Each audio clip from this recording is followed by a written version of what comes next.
Peace. What is up, everybody? I am OnenO. Welcome back to the blog. I have a bit of a somber subject that I want to talk about for a little bit here. And it's kind of triggered by the idea of suicide that's been going around. Recently we've had Chester Bennington of Lincoln Park commit suicide. We've had Cornell commit suicide. We've experienced, these are literally just the most recent, but if you really go back and look at how a lot of people have been dying, especially in the entertainment industry, it seems like suicide and depression becomes a very repetitive story. And there's two main points that I want to highlight just in this video. The first is that materialism does not answer your spiritual needs. You will not be fulfilled and happy as a spirit by trying to appease all of your material needs. We live in a material reality, which means that we do need things like security, food, shelter, all of that kind of stuff. But we're talking about materialism. Materialism is the belief that if I have this much material needs and it makes me happy, then if I double that, I'll be twice as happy. Or if I quadruple that, I'll be 4 times as happy. And that's where the lie begins. So first of all, the first main point of this video is that materialism will not fulfill your spiritual needs.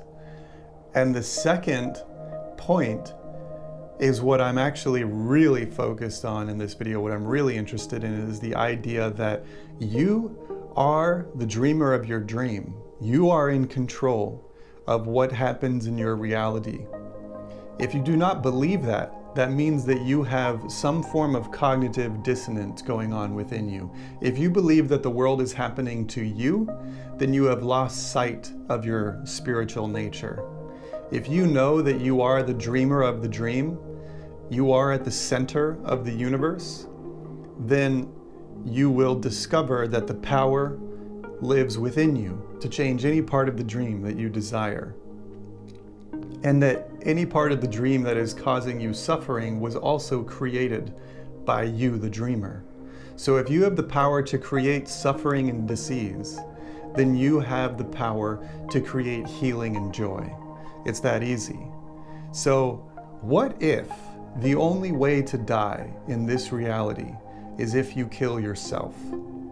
What if the reality that we're living in is unconditionally supportive of what you desire, and therefore it matters what you desire?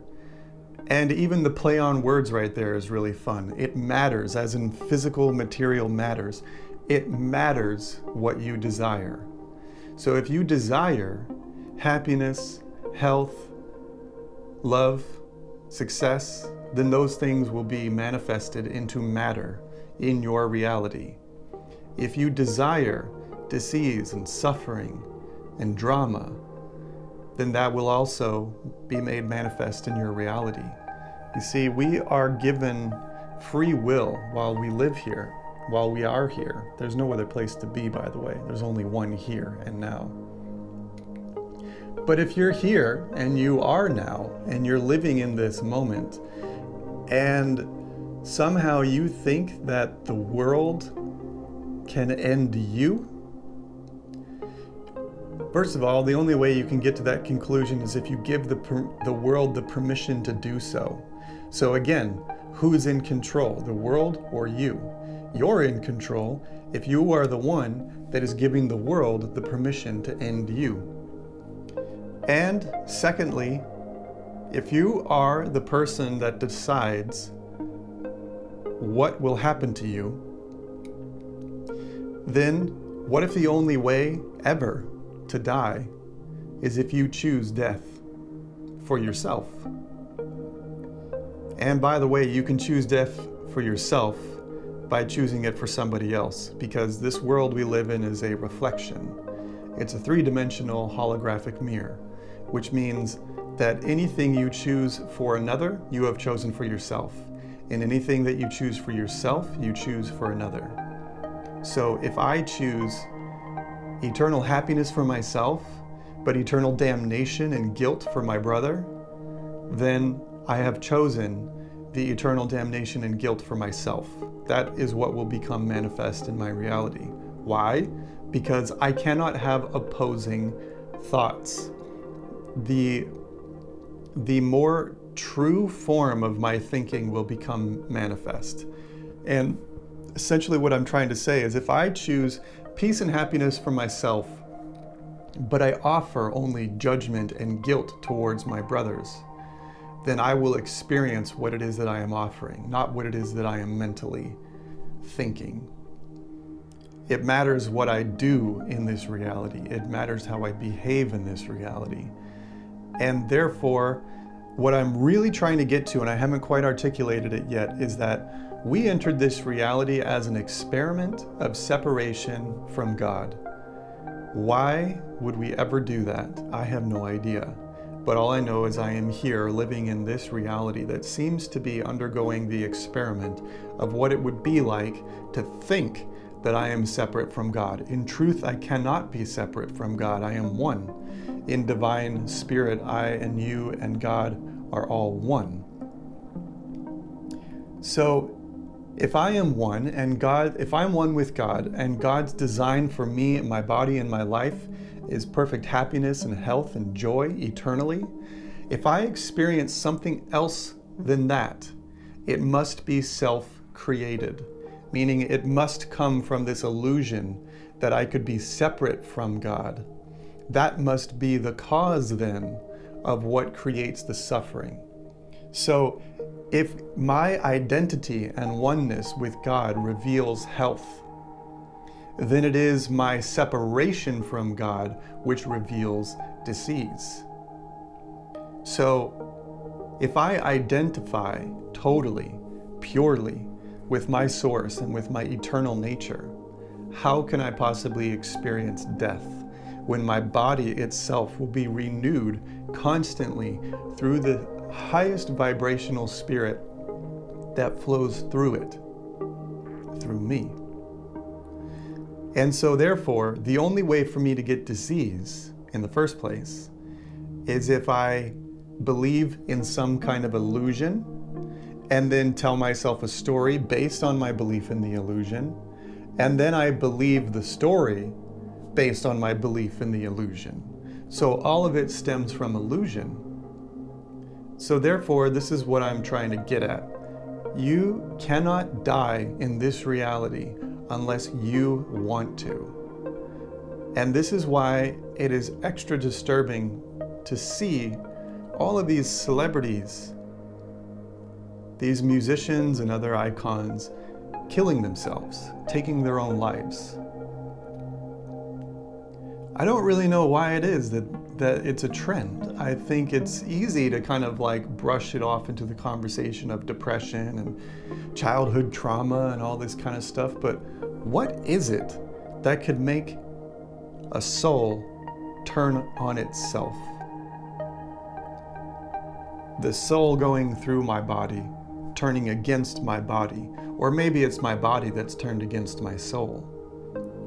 But some kind of mental, what's that word? Dissonance, I guess would be the word. Some kind of mental dissonance, cognitive dissonance is what I'm trying to say. It's some kind of cognitive difference. I can't get the word out of my mouth. You know what I'm saying. But it's an internal struggle. It's that internal battle. And until you find a way to harmonize your internal battle, the temptation of destroying yourself will be huge. It will start with doing things that seem to give you pleasure but actually give you pain, meaning like maybe it seems like a good idea to eat that extra helping of sugar, but it's just going to turn into fat in your body.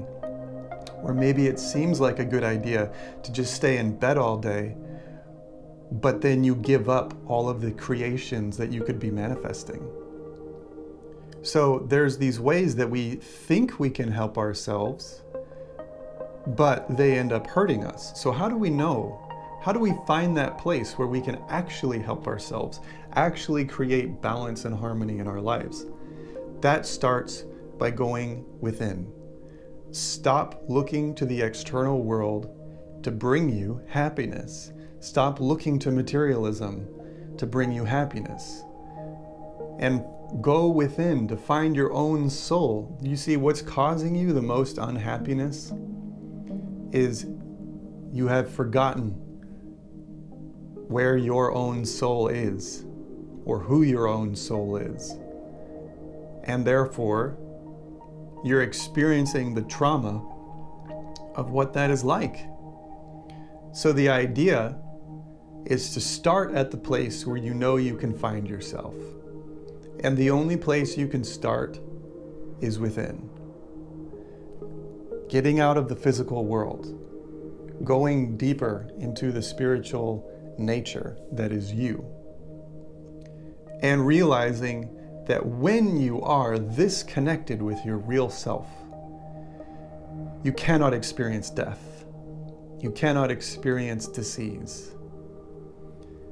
And so it's very curious to me that we have a ton of examples in the pop mainstream part of the world of people that have ended their own lives. And I think it's quite the testament of how people react to it that reveals the real truth of this situation as well. We all feel connected to that suicide story because I think we all experience the same inner journey, the same inner cognitive dissonance that we're trying to heal. So I highly recommend finding something that works for you to help bring mental and spiritual balance. For me, what those things are that I've found that work for me to bring balance to my internal nature, it's an array of things. It starts for me with meditation, music, yoga, nature, quality friends. All of those elements help to bring balance into my body and into my being. But ultimately, I had to find it within before I could even find it in my friendships, or before I could even enjoy nature to that degree. It starts within. And so meditation is one of the most powerful tools I could recommend to help you discover how to balance the two sides of you. Because I'm sure you're very much aware that there are two sides of you. And until you discover how to harmonize those two, you'll feel like there are two sides of you. As soon as you discover how to harmonize these seemingly opposite sides of you, then you will discover your oneness, your unity, your divinity. And you will no longer ever want to kill yourself. And I mean that, ever, eternally. And I'm going to end this video by asking you the question, what would happen in your life if you never decided that you wanted to be sick, that you wanted to die?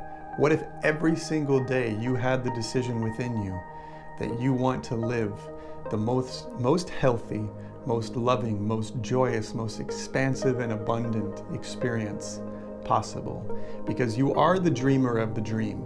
And if you're the dreamer of the dream, then you can change any part of the dream. How? Not by physically wrestling the dream, but by thinking a new thought, by focusing on a new point of time and space mentally, and then bringing it into the dream itself, making the dream reflect back to you what you're actually dreaming, what you're actually requesting. So what if the only way to die in this reality is if you choose to kill yourself? And what happens if you never make that decision?